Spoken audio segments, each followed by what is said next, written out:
Hey there mga my loves, Libra! Thank you so much for always staying here with me in this channel, babe. So before we start your reading, let me just greet muna ang lahat. Hi new viewers! Ako po si Ian. Welcome at sa mga returning ko mga subscribers. Thank you sa inyong walang sawang pagtambay here. At kung hindi niyo pa knows, meron pa po tayong other channel. Ang link ay nilagay ko sa description box ng reading nito para pag clinic nyo yan, mareredirect na rin kayo doon sa ating other channel kung saan nag-upload din tayo ng mga daily collective readings, no? And yun ay para sa all signs. No matter what zodiac sign, pwedeng manood at makinig doon. Basta just take only what resonates. And wala rin po tayong gender sa babae, lalaki, LGBT. Everybody welcome. Pwede niyong i-flip yung mga roles kung gusto ninyo because isa itong general reading. And at the end of the day, lahat kayo ay may free will na. Free niyong gamitin anytime, anywhere. And yes, mga babes, na timeless din ito. Kaya naman just take only what resonates. Kung may cross-watchers dito si Libra, welcome ka din. Kung may Libra placement sa kanilang natal or birth chart, welcome din po kayo. So, let us see. Archangel Michael, thank you so much, together with the angels and guides, for always being present po sa aming reading. This is for Libra. What does Libra needs to know? What does Libra needs to know? Libra. Mga mensahe para kay Libra, please. Messages for Libra. Can you please show me? Libra.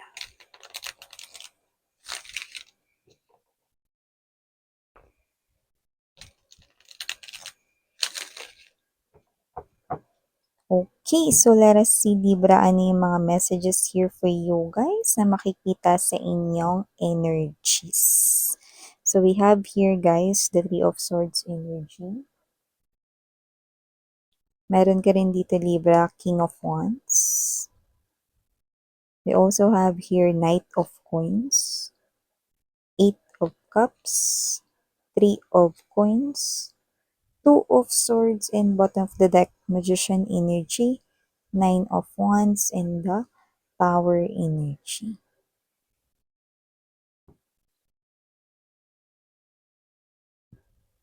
Meron kayo rito, Librang wish na mukhang, alam mo yung feeling mo malapit ng matupad, tapos hindi pala.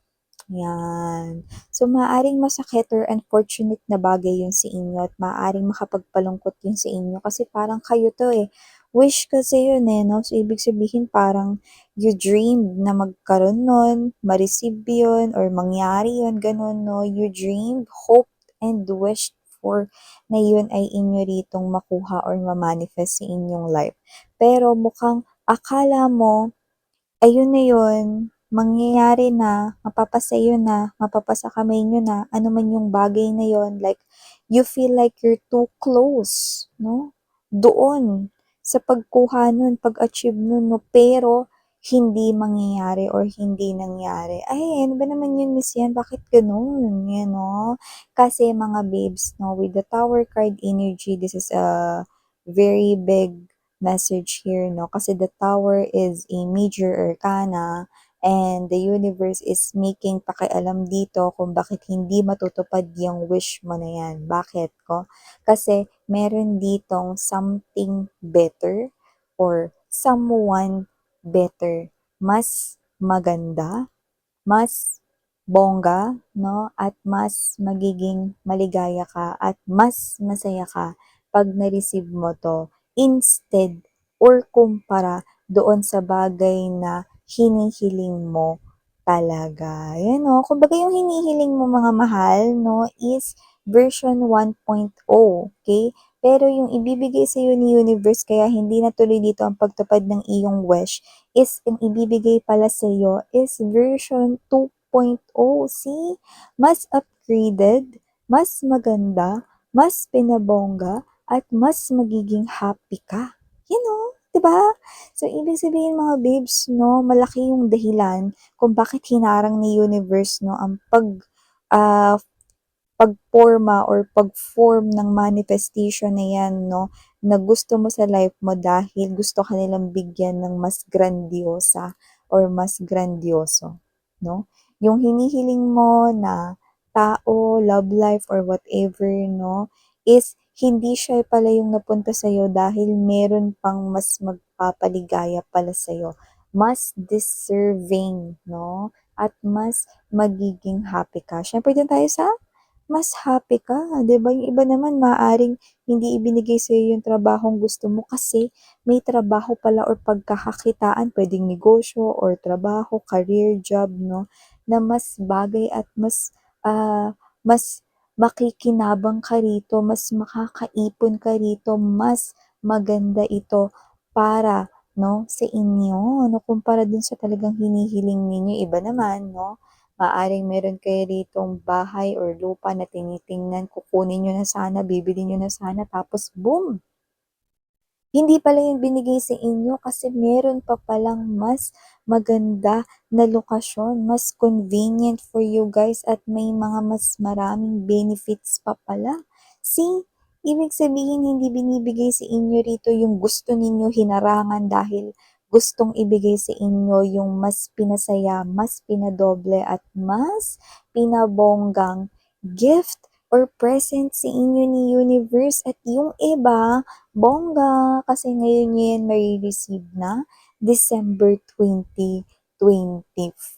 Yan mga babes, no? Yung iba sa inyo, December 2024 niyo yan na mare-receive mga mahal, no? Pero yung iba, yan, no? Maaaring magsimula yan, no? Sa first to second quarter ng year 2025. So, ganun talaga mga babes, no? Alam nyo, kamukat-mukat malalaman ninyo na kaya pala may mga bagay na hindi natutuloy at nauudlot, para bigyan kayo rito ng mas better, no, na experience dito, no, sa inyong lifetime here on earth. Yan, mapa materialistic man yan or material gains, mapa love life man yan, no, or mapa career, negosyo, business, or pera, mas pinabongga ang ibibigay sa inyo. So, maliban diyan, Libra, nakita rin ako dito ng energy na meron ditong nasasaktan. Dahil hindi nyo siya pinapansin. Yan o. Pero don't be guilty kasi kung ayaw nyo naman sa kanya, bakit nyo naman pipilitin sarili nyo? 'Di ba? So, nakita ko dito na mukhang meron ditong energy nagsisenti, yan, no? At mukhang ang person na to ay magiging literal na malamig ang kanyang Pasko kahit wala siya sa isang winter wonderland na country kung saan nagsisnow, okay? Ang kanyang heart ay nilalamig dito. Dahil ang person na to ay hindi mo pinapansin, no? Simula mga babes, no, nang bumalik siya rito. So, hindi ko alam kung anong ibig niya sabihin dito sa rito na 'to.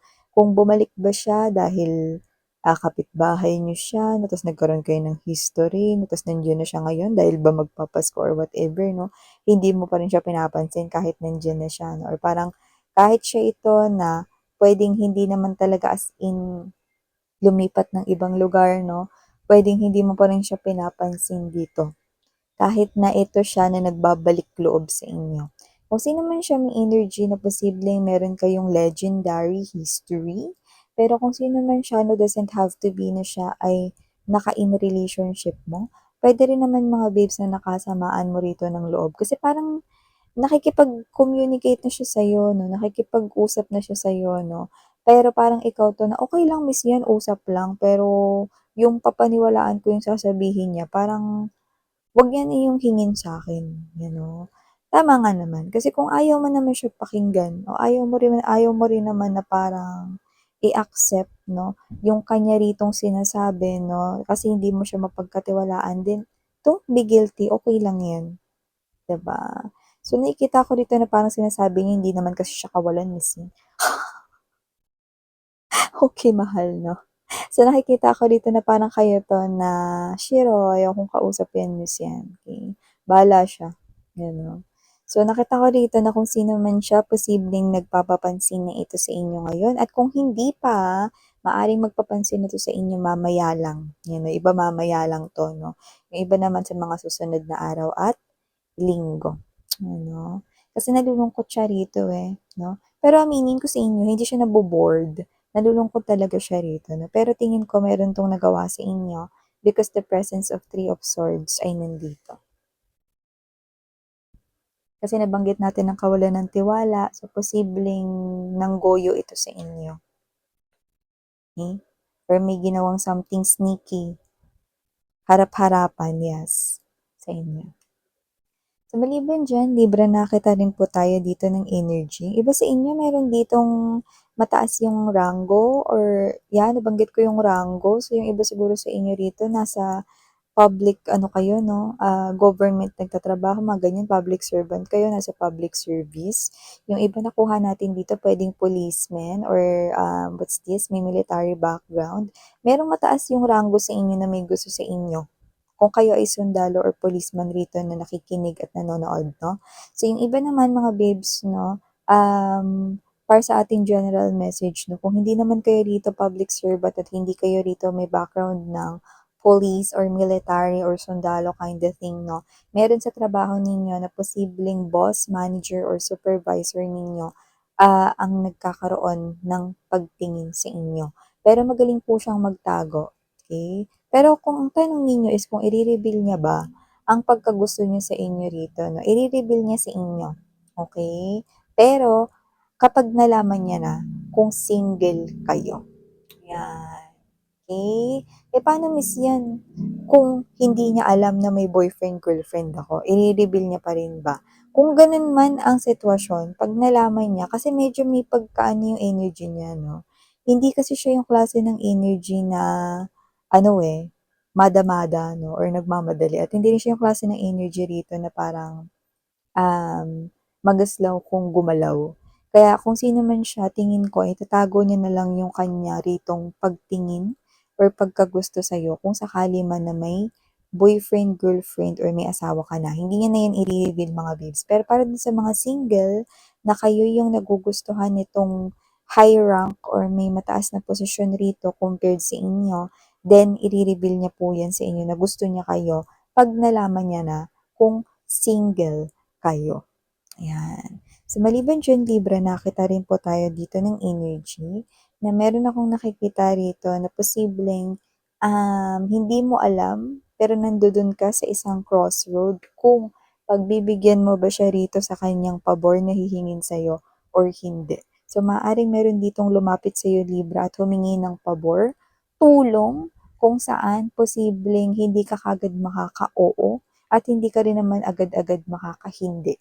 Okay. So, nakikita ko rito na kung sino man siya mukhang ayaw mong masira yung connection ninyo, okay. Puwedeng isang kaibigan 'yan, puwedeng isang katrabaho or whatever, okay.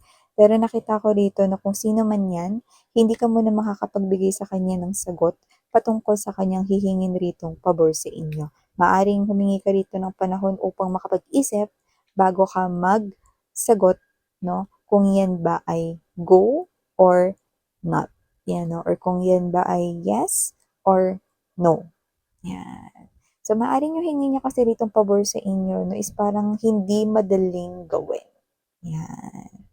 Okey, pero dahil siguro sa closeness or dahil siguro um, sa inyong status, baka magkaibigan kayo or magkatrabaho or whatever 'no, para kasing may namuo ritong, friendship, mga ganyan 'no, kaya medyo parang mahirap tanggihan.